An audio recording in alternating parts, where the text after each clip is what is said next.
In this video, I discuss exactly what Bitcoin is. So what is Bitcoin? What's its use right now? Should you invest in Bitcoin? And I try and cover this in plain English in as short a time as possible. Hello everyone, it's Sajad. I hope you're keeping well. So as promised, I will be doing a series of Bitcoin videos, but the first most important one, before we even consider should we invest, what's going on in terms of the technical analysis, is you need to know what you're investing in. So if you're new to Bitcoin or you've already invested, this could help. And again, completely plain English, because I remember a few years ago when I was getting involved with Bitcoin, when there was all of the hype, I still wasn't really sure what was actually going on, and a lot of the YouTube content wasn't particularly helpful. So let's see if this is better. So first of all, the point of Bitcoin. Let's talk about anonymity.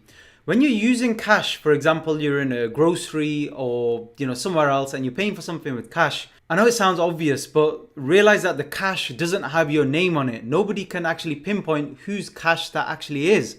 However, the drawback at the moment with, for example, credit and debit cards, because we don't really use cash, is that it has your name on it. It has your details, address, etc. So if you make some big purchase online, it's very, very clear who's making that purchase, even if you kind of change the delivery address to somebody else. So one of the roles of Bitcoin would have been to maintain that anonymity by using long kind of internet source code links, almost like long URLs. And nobody can really pinpoint then in a Bitcoin transaction who actually is paying and who's actually receiving the Bitcoin. So it's a lot like cash was, even though nowadays we don't really use cash at all. So the problem is it's not really an anonymous system. Next thing with Bitcoin that you need to understand is there's a limited quantity. And although there's still mining going on, and I'll discuss that shortly, we're pretty much at the point where 85% of the Bitcoin that's out there already exists in circulation. So we're nearly at maximum levels. And that's really key to understand, because the alternative is fiat currency. And fiat currency is basically like monopoly money. Just to make it short and sweet for you, why is it like monopoly money? Well, the dollar bill, for example, or a £10 note itself, it doesn't actually have any intrinsic paper value.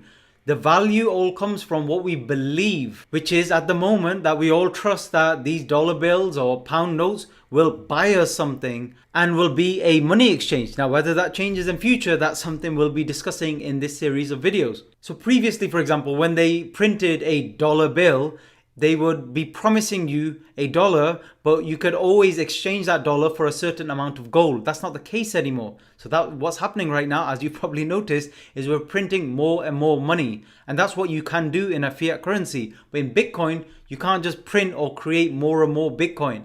Almost all of the Bitcoin that will ever exist is already in circulation. So that limitation gives it more value and gives it more trust. Next, open, decentralized. So what does this mean? Well, basically at the moment, in theory, as long as you have an internet connection anywhere in the world, let's say you're in a random village in the middle of the Amazon rainforest, you can buy Bitcoin, sell Bitcoin, exchange Bitcoin as you please. Nobody needs to check anything about who you are, where you're from, etc. In theory, you just need the internet and a click of a button and you're up and running. How is that different from the system we have right now? Well, a lot of you will know with bank accounts that we're in a centralized kind of system at the moment, where even just to open a bank account, for example, you need lots and lots of details, lots and lots of identification and other proof. And then even then, the bank is in control. They can take your money and do as they like with it, and they will also keep a log of all of your transactions. It's all there printed. Clearly, your bank knows what you've been spending your money on. Next, security, and the flip side we'll discuss as well. And before I discuss this, if you're enjoying the video, please click the like button and comment below. Is it making sense to you? Have I delivered in my promise to explain it in plain English? So the way it works with Bitcoin is, let's say you're making a transaction to a friend. So you click a few buttons and then Bitcoin is sent to your friend. Well, when that transaction actually occurs, one thing that's necessary is to make sure you're not using Bitcoin that you had already spent. So it's known as kind of like double spend. And the way Bitcoin and other cryptocurrencies get around this is that they monitor from many, many computers across the globe whether this transaction was basically genuine. That's a shortcut there for you. You don't need to get into blockchain and all of this stuff to overcomplicate things. The bottom line is it's a more secure system, and the community, in a sense, works together to keep it secure. Now, why would people hook up lots of computers to make sure this is a secure system? Well, they get a reward in Bitcoin for doing this. It's a small kind of reimbursement for their time and the amount of electricity pretty much they're using to monitor these transactions.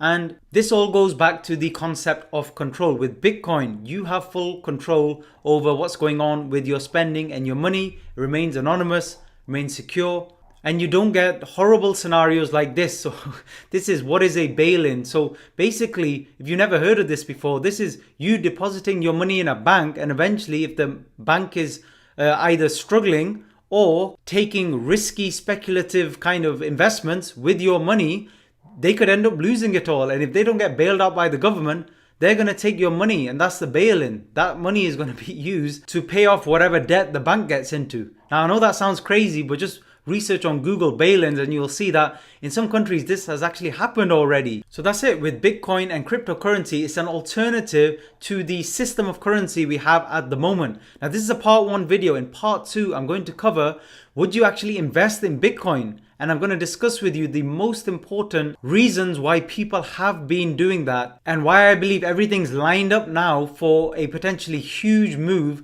in the price of Bitcoin. So thanks for listening, and I'll share part 2 with you very soon.